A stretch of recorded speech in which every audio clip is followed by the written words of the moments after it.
Mr. Miller has moved second reading of Bill 44, an act to repeal the Far North Act 2010 and to make consequential amendments to other acts. Pursuant to Standing Order 98, the member has 12 minutes for his presentation. Well, thank you very much, Mr. Speaker. I'm pleased to speak to this private member's bill, my private member's bill this afternoon. Mr. Speaker, the Far North Act eliminated 225,000 square kilometres from economic development opportunities for northern communities and First Nations benefit, or about 25% of Ontario's total landmass, 50% of the north. But the north is not just some empty wasteland. There are towns and villages and First Nation communities. More than 30 communities, and according to census information, more than 36,000 First Nations people live in the area now defined by the Far North Act. I've had the pleasure to visit some of those far north communities. I once spent a day with Grand Chief Stan Beardy and went to the most fartherly north community in Ontario, Fort Severn. And I can tell you Fort Severn has some challenges. It has some, when I was there, the school was closed.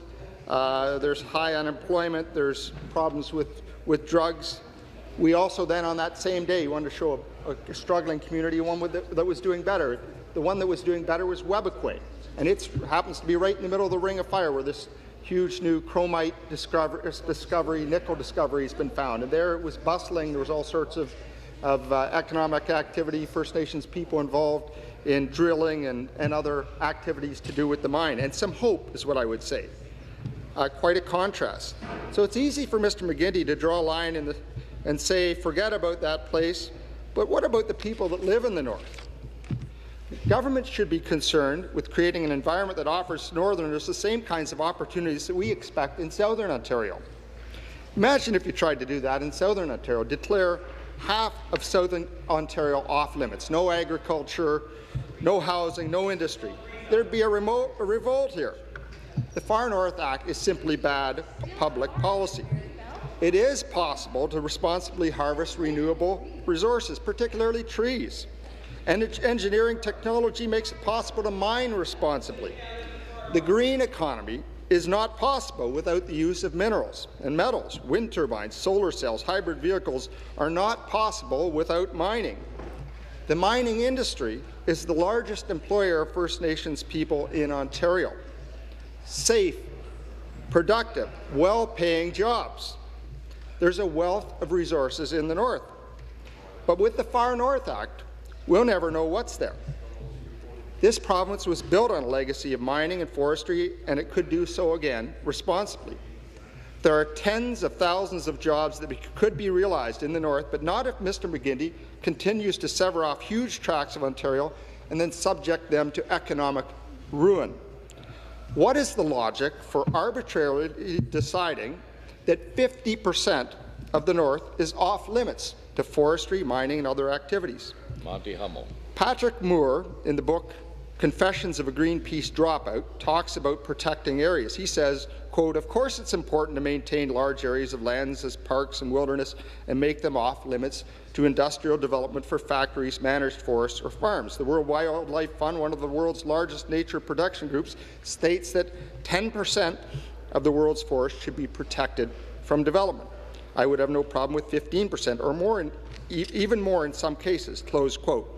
He's not saying 50% as the Far North Act decries. He goes on to talk about the importance of forestry. Quote, "There is the same area of forest in Canada and the United States that there was 100 years ago. In fact, the area in forest has been growing in recent years. This is despite a tripling of the population and an even larger increase in the consumption of food and wood products. About 85% of timber production in the U.S. is from private lands. Those millions of landowners could easily remove the forest from the land and grow crops like corn or cotton or raise cows for beef. But they choose to grow trees because they know they will get a good price for them, pay their taxes, send their children to college, and live a good life. Because landowners choose to grow trees, the land remains forested, providing habitat for other plants and wildlife, pulling carbon from the air, protecting the soil from erosion, and making the landscape beautiful. Rather than illustrating the common belief that forestry destroys the forest, it is truly a win-win solution for the environment and the economy, maintaining the land in a forested state while providing an income for owners." He goes on to say, quote, one of the great ironies of the environmental movement today is that it claims to support all things renewable on the one hand, while at the same time ignoring or rejecting the fact that wood is far and away the most important renewable resource. Environmental activists place a huge importance on solar panels made from aluminum, silicone, and gallium arsenide, when in fact the most important solar collectors on Earth are the leaves and needles of our plants, close quote. And I bring that up simply because, in my opinion, the reason half of the North is off bounds for development is because the current government is so much in bed with the environmental lobby groups based here in Toronto. And by the way, you can't make those solar panels unless you have mines to provide the aluminum, silicone, etc. Why should half of Northern Ontario be off bounds for northern communities to benefit? It's not just Toronto and the GTA that drive the economy of Ontario. Let's give all the regions of Ontario the same choice to make a contribution, grow opportunities, and improve living conditions. There's been many different people on record opposing Bill 191, so I would like to get some of them on the record, starting off with a letter I just received from Grand Chief Stan Beardy of the Anishinaabe-Aski Nation. He writes, the Anishinaabe-Aski Nation Chiefs and Assembly passed resolutions condemning Bill 191, the Far North Act, 2010. These First Nation decisions were ignored by the provincial government of the day. The fundamental problems with the Far North Act 2010 include the following. 1. Provincial control of the land use planning process. 2. The precondition of an interconnected protected area of at least 225,000 square kilometres. 3. The provincial power to override any land use plan. 4. The provincial power to establish provisional protected areas. 5. The lack of guaranteed funding for land use planning. And 6. The immediate freeze on most forms of modern resource development. NAN First Nations do support mutually beneficial land use planning without preconditions and respectful of treaty rights. And I'm pleased to receive that letter from Grand Chief Beardy, and I agree that that there should be some land use planning in the north. I'm not opposed to that. The forestry industry goes on. Is on record as saying, this is the Ontario Forest Industry Association, the OFIA has never supported Bill 191. More specifically, the OFIA has never supported the government's societal and political objective to permanently protect over 50% of the Northern Boreal region. There is no scientific rationale to support the permanent protection of at least 50% of the Northern Boreal. The decision to permanently protect at least 50% of the area, or the 225,000 square kilometres, was a unilateral political decision made by the Government of Ontario to satisfy southern special interests. In fact, the concept of permanent protection does not even line up with some of the government's own stated objectives and is based on incomplete information, notably when it comes to forests and carbon sequestration. According to the Intergovernmental Panel on Climate Change, sustainable forest management, including harvest and renewal activities, can contribute to mitigation of climate change to a greater extent than protecting forests. I won't have time in the short time from private members, but the Ontario Prospectors Association, they're on record as saying the Ontario Prospectors Association believes the Far North Act put forward by the McGuinty Liberal provincial government will cripple exploration and related economic development in Ontario's boreal forest. Northwestern Ontario Municipal Association, NOMA, has been clear in expressing the view that the uncertainty created by the Far North Act is a hindrance to business investment and economic growth in Northern Ontario, and we will continue to advocate against this legislation. Harold Wilson, President of the Thunder Bay Chamber of Commerce, states, It is left to us in the business community and the First Nations, together with municipal and other regional organizations, to make the cause against economically damaging policy that would devastate our future. We at the Chamber are the voice of business, and this Far North Act is a threat to business development to our city and our region.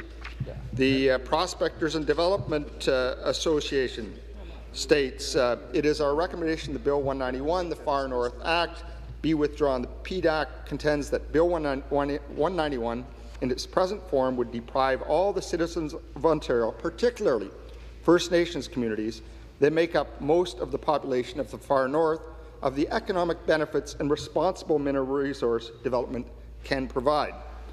Bill 191 fails to provide First Nations with an appropriate and clearly defined role in the land use planning process. Bill 191 seriously compromises the ability of the mineral sector to operate in the far north by reducing the land base available for exploration by 50% or more, relegating the mineral sector to a peripheral role in land use planning and damaging investor confidence in mineral exploration in activities in the region.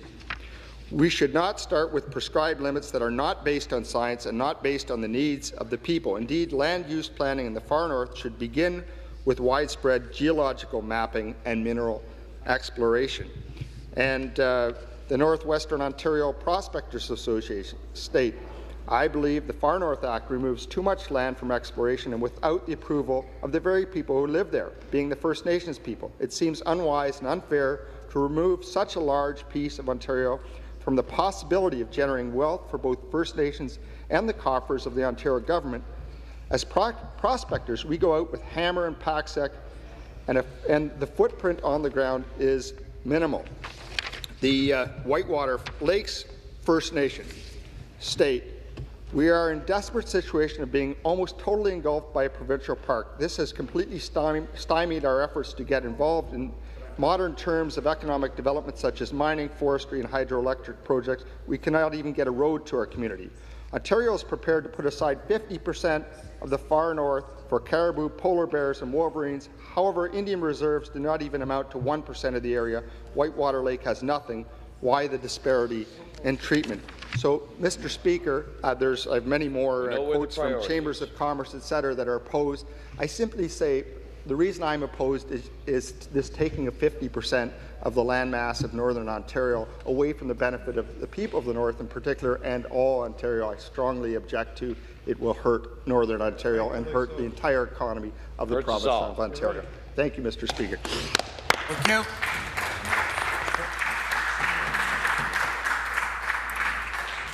The member for Parry Sound Muskoka has 2 minutes for a response.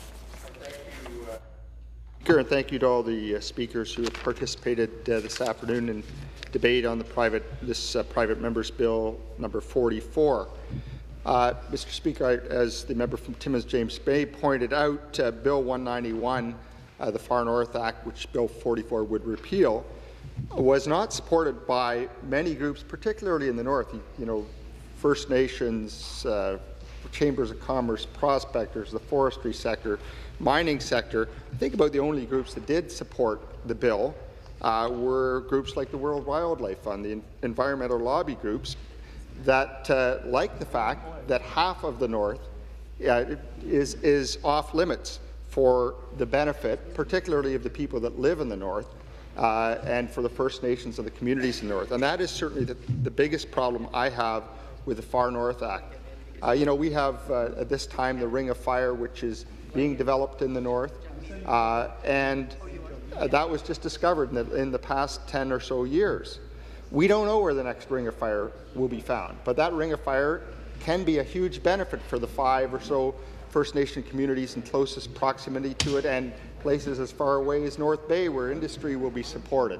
And it could be a 100-year mine with thousands of jobs and billions of dollars generated, most beneficial for the people in the North. I don't want to see that economic development being off limits. I am not opposed to land use planning. I note the minister stated that the first land use plan was developed in 2006 when the Far North Act did not occur. I think we can learn a lot from Quebec and Plan Nord. Unfortunately, the government so far has not done much to help with the Ring of Fire development, to get the infrastructure, the roads, the power to the site. And there's so much more we could do. But we can start by repealing the Far North Act and then looking forward positively to see real economic activity happen in Northern Ontario. Thank you, Mr. Speaker. We'll deal with the vote later.